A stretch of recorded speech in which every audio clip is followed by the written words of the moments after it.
Hello hello les zouzous, coucou, j'espère que vous allez bien, et puis écoutez, bon retour à vous.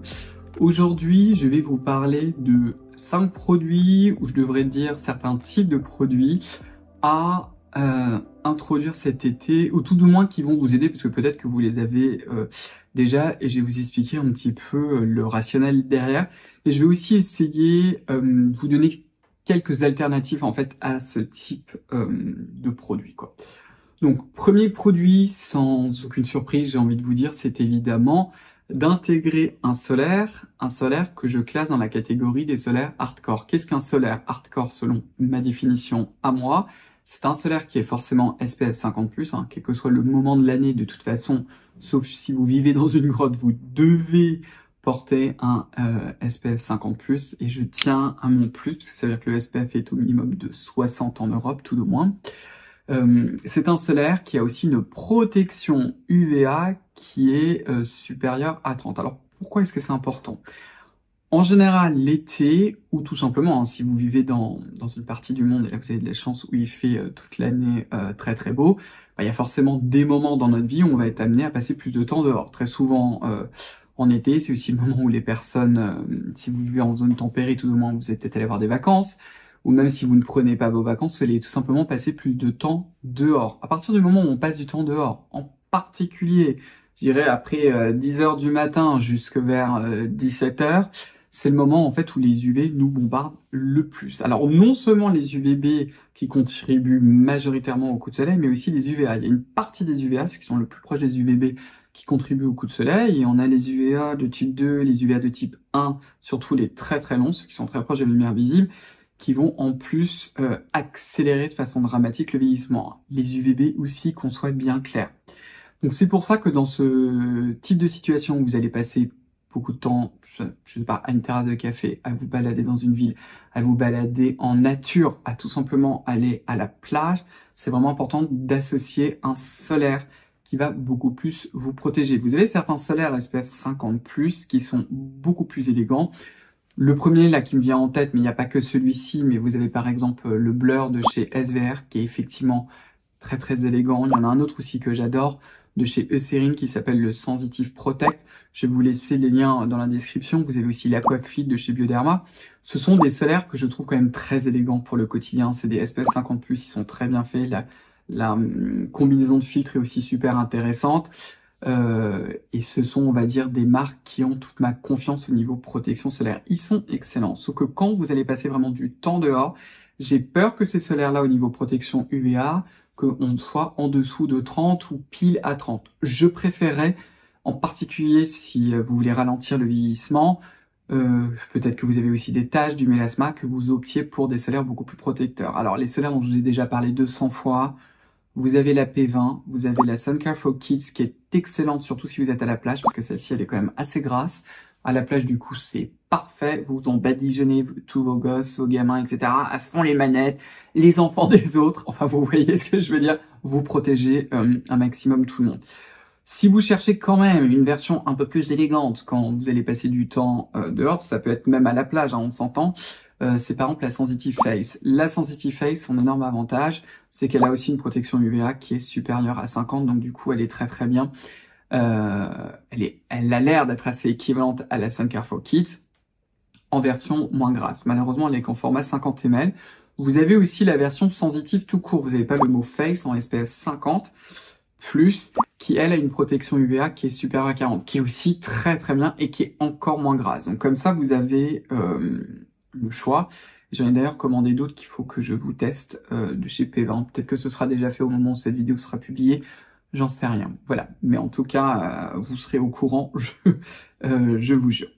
Donc ça, ce sont les solaires hardcore. Vous en avez aussi un autre en parapharmacie qui n'est pas forcément pour tout le monde, qui est l'UV 1400 de chez La Roche-Posay. Aussi en version Oil Control.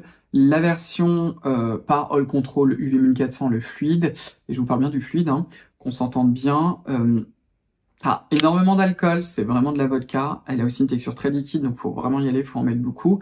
Et elle a aussi un filtre solaire dans le domaine des UVA qui s'appelle l'avobenzone, que certaines personnes ne tolèrent pas, dont moi. Donc du coup, si vous avez la peau sensible, vous supportez pas l'alcool, plus l'avobenzone, ce sera pas pour vous. C'est pas aussi un excellent solaire de plage. Pourquoi? Parce qu'il n'est pas ultra hydratant et que le milieu marin, c'est quand même très très desséchant. Mais vous pourriez absolument vous en servir, et la version Oil Control, c'est la version matifiante, qui a les mêmes problèmes en fait que l'humidification, c'est-à-dire beaucoup d'alcool et de la bobenzone. Si vous n'avez pas de problème avec ces ingrédients, on s'entend, elles sont très bien, hein, que ce soit bien clair. Donc ça, c'était la première chose. La deuxième chose qui va énormément vous aider l'été, j'arrête pas de le répéter, mais je le répète, hein, c'est ces choses-là. Ça, ce sont des poudres. De préférence, des poudres libres. Je vais vous montrer là une poudre pressée qui est un fond de teint poudre. Je pense pas que vous pouvez l'avoir ici, parce que je l'avais acheté aux États-Unis l'année dernière. C'est celui-ci de la marque, je vais quand même vous donner la marque qui s'appelle Pure, P-U-R, et ça s'appelle comment? Je ne sais pas. Le Press Mineral Makeup, qui est un fond de teint poudre minéral, qui est très joli, et en plus, c'est ma teinte. Alors ça, non, par contre. Mais ça, pour fixer un solaire, c'est parfait. Alors qu'est-ce qu'on fait? Vous mettez votre solaire, soit vous avez du temps, ou vous pouvez faire autre chose entre-temps, vous prenez votre petit déjeuner, enfin je sais pas, vous avez du temps, vous attendez du coup 20 minutes pour qu'il puisse bien se fixer, sinon sèche-cheveux, position froide, titi, ou alors un ventilateur aussi super puissant, vous faites comme vous voulez. Vous utilisez ensuite un pinceau, un petit pinceau, je le remontre, hein. Une poudre libre.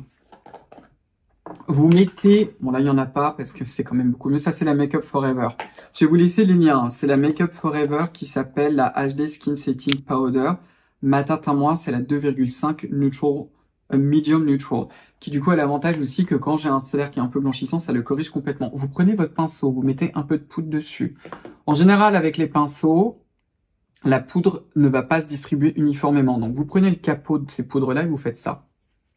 Comme ça, vous tapotez, et comme ça, vous avez un coating de poudre tout uniforme, et vous allez venir tapoter votre peau. Vous ne faites pas ça. Ça, non. Vous tapotez partout, et vous remettez de la poudre. Pourquoi vous faites comme ça? Parce que comme il y aura un coating de poudre partout, ça va empêcher en fait le solaire d'aller se fixer sur des poils qui n'ont pas eu de poudre. C'est un peu ça l'idée. C'est aussi pour ça que je ne vous conseille pas tout ce qui est compact, parce qu'avec votre pinceau, il y aura un peu de gras, vous allez en mettre dessus, et du coup, vous allez foutre en l'air votre poudre. Si vous l'utilisez, ce genre de produit, de poudre compacte, voire de poudre compacte un peu fond de teint, vous mettez d'abord de la poudre libre, et ensuite, si vous voulez, toujours en tapotant, vous pouvez utiliser un fond de teint poudre. Je vous montre ces deux poudres. La Make Up Forever, la HD Setting Powder, elle est très belle. Je trouve que quand on l'associe avec des solaires, ça a vraiment un côté joli qui un peu perfectrice de peau, on va dire comme ça, sans avoir l'air maquillé. Si vous ne portez pas de fond de teint, on est d'accord, hein. Et ça va être matifiante. Si vous en cherchez une qui est un peu moins matifiante, avec un côté magnifique, très très perfectrice de peau, vous avez aussi la poudre liquide de chez MAC. Là, j'ai plus le nom exact, mais je vais vous la laisser dans la description, qui est absolument géniale, que j'ai très très envie d'acheter. Celle de chez MAC, elle est un peu matifiante, mais pas trop. Donc on a une peau un peu plus sèche, mais si vous voulez retirer ses brillances un peu disgracieuses, etc., elle sera parfaite. Sinon, vous avez la Make Up Forever. Ou alors, si votre solaire est particulièrement gras, que il fait très très chaud au moment où vous avez tout simplement la peau grasse, vous avez celle-ci, la poudre One Size, qui s'appelle, alors moi je l'ai dans la teinte Ultra Pink, mais c'est la poudre libre. Elle existe en deux formats, moi j'ai pris le grand format. Alors si vous cherchez une poudre matifiante, celle-ci est incroyable. J'aime beaucoup l'utiliser pour vous, c'est sur du tout, parce que dès qu'on a le moindre brillance, je vous le dis souvent avec les éclairages artificiels, on a l'air d'une friteuse. Voilà, donc c'est pas très beau pour vous. Moi, j'adore le glow. Donc, elle se présente comme ça. Vous avez un capot que je n'aime pas du tout, d'ailleurs, qui est comme ça. Et celle-ci, elle est vraiment très rose. Je sais pas si je vais pouvoir vous la montrer. Moi, j'aime bien parce que j'ai pas mal de solaire. Par exemple, le Garancia, que j'aime beaucoup. Je sais pas si vous allez la voir un peu la couleur. Par exemple, le solaire de chez Garancia, que je trouve excellent pour tous les jours, au quotidien. Je préfère par exemple la P20 quand j'ai passé beaucoup de temps dehors.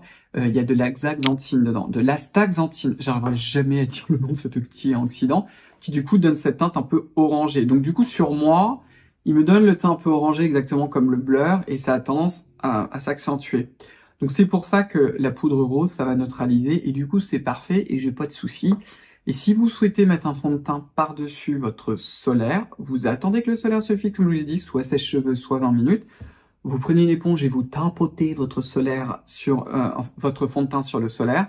Là encore, si le solaire est un peu trop jaune pour vous, par exemple, vous prenez un fond de teint avec un sous-ton rose. Donc c'est un truc qu'il faut essayer pour pour la couleur. Et ensuite, vous utilisez la poudre qui vous convient.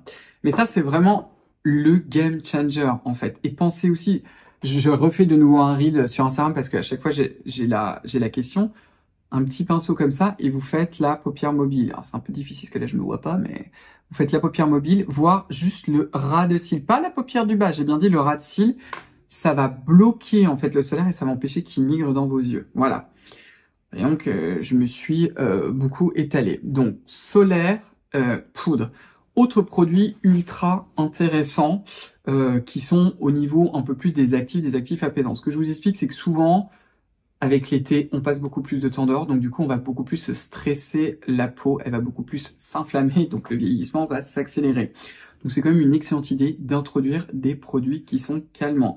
Un qui est très intéressant et qui ne veut pas se finir, bon, je m'en sers que depuis 2 semaines, mais c'est assez fou, regardez, qui est un produit très connu. J'étais en fait invité à l'événement de cette marque coréenne qui s'appelle Skin Milkat et qui est l'ampoule Centella, qui est faite avec un extrait de Centella asiatica. Si vous cherchez un sérum à base de Centella asiatica, qui soit pas trop cher avec un bon rapport qualité-prix, et là vous en avez quand même 100 ml, c'est bien ça qui est écrit dessous, mais j'en suis presque sûr que c'est ça, c'est une quantité quand même très très généreuse, c'est écrit là, 100 ml, et ben vous avez celui-ci, qui est assez liquide. Est-ce que c'est le meilleur que je connaisse? Non. Je trouve que aussi celui de chez Purito est très très intéressant dans la version Unscented. Ou alors vous avez celui-ci qui est quand même très très bien foutu, que vous pouvez compléter aussi avec un autre produit. Là je vous montre une alternative, mais c'est un peu la même catégorie, mais j'adore ce produit, c'est le tonique de chez Colibri qui s'appelle le Revival, qui contient en fait un extrait d'avoine, je crois même 2 extraits d'avoine de souvenir, il y a une huile d'avoine à l'intérieur, et vous avez aussi une autre partie de la molécule, d'une molécule active qui doit être sans doute riche en avénantramide, pour pouvoir calmer en fait la peau. Ça, ce type de produits sont très très intéressants l'été quand la peau va être beaucoup plus stressée justement pour la calmer. Et c'est un petit peu ça l'idée. Je fais exprès de vous montrer cela dans cette vidéo en particulier parce que ce sont plutôt des grands formats qui sont très très économiques. Donc comme ça, parfois l'été, vous avez payé les vacances, etc. Le compte a été complètement désintégré. Donc c'est peut-être pas le moment d'aller braquer la banque avec des cosmétiques, hein. Peut-être que c'est un petit peu tendu, donc c'est pour ça que je me suis dit que je vais surtout vous mettre en valeur ces produits-là. J'ai encore plein d'autres alternatives, évidemment. Le dernier point, c'est au niveau en fait de vos exfoliants du type de produit. C'est vrai que l'été, comme vous allez peut-être vous baigner, par exemple, vous allez aller à la plage, etc. Vous allez réappliquer plus souvent du solaire. Donc souvent, en fait, la peau va être un peu plus agressée. Donc du coup, la partie exfoliante, c'est la partie un petit peu qu'il va falloir changer. Donc ça peut être le moment pour vous, en fait, de tester des exfoliants qui sont plus doux. Donc je vais vous donner, allez, on va dire 3 alternatives. Première alternative qui est probablement la plus douce, qui est un produit qui pour moi est iconique, que je connais depuis des lustres, que j'adore, c'est la lotion à l'acide mandélique de chez By Rich Trend, qui contient 5% d'acide mandélique, donc c'est pas une forte concentration, et on est aux alentours d'un pH 4, donc c'est même pas un pH optimal, du coup l'exfoliation elle est toute douce, et c'est pour ça que j'aime autant ce produit-là. Ça, si vous voulez introduire du coup un exfoliant pour l'été, celui-ci est pas mal. Il a ce côté un petit peu hydratant, mais pas trop. Il est assez léger, donc il est vraiment intéressant à introduire au début de sa routine.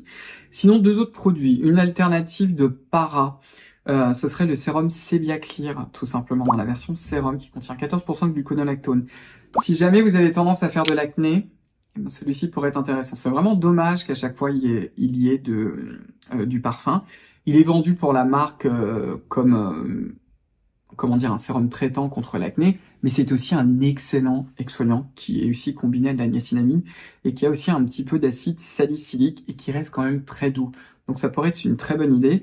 Et le dernier qui est, là aussi je m'en suis beaucoup servi, c'est un produit que, là c'est la marque qui me l'a envoyé, mais moi je l'ai déjà acheté des 15 fois, ma peau adore ce produit. C'est la Bionic Face Cream de chez Neostrata qui combine gluconolactone et lactobionique acide, donc en plus c'est très humectant, ça vous repulpe la peau, et ça pareil vous pouvez l'utiliser 3 fois par semaine, voire un soir sur 2, mais vraiment à la fin de votre routine, à la place de la crème hydratante, ou alors sous la crème hydratante, on en met un peu, hein, on est d'accord, mais ça reste un exfoliant qui est très doux, qui va hydrater votre peau, et qui en même temps va vraiment l'exfolier tout doucement, Donc ça peut être très intéressant pour l'été parce que là, on veut vraiment avoir une exfoliation très douce, surtout si on passe du temps dehors. Voilà pour cette vidéo. Donc j'espère que ces petites astuces, ces petites choses en fait que vous pouvez modifier dans votre routine vont bien vous aider. En tout cas, comme toujours, merci infiniment pour tout le temps que vous me consacrez.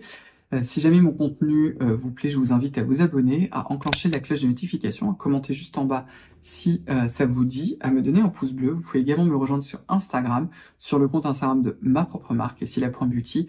Vous avez toutes les informations en bas et surtout, le plus important, prenez bien soin de vous et à très très vite les zouzous. Bye bye.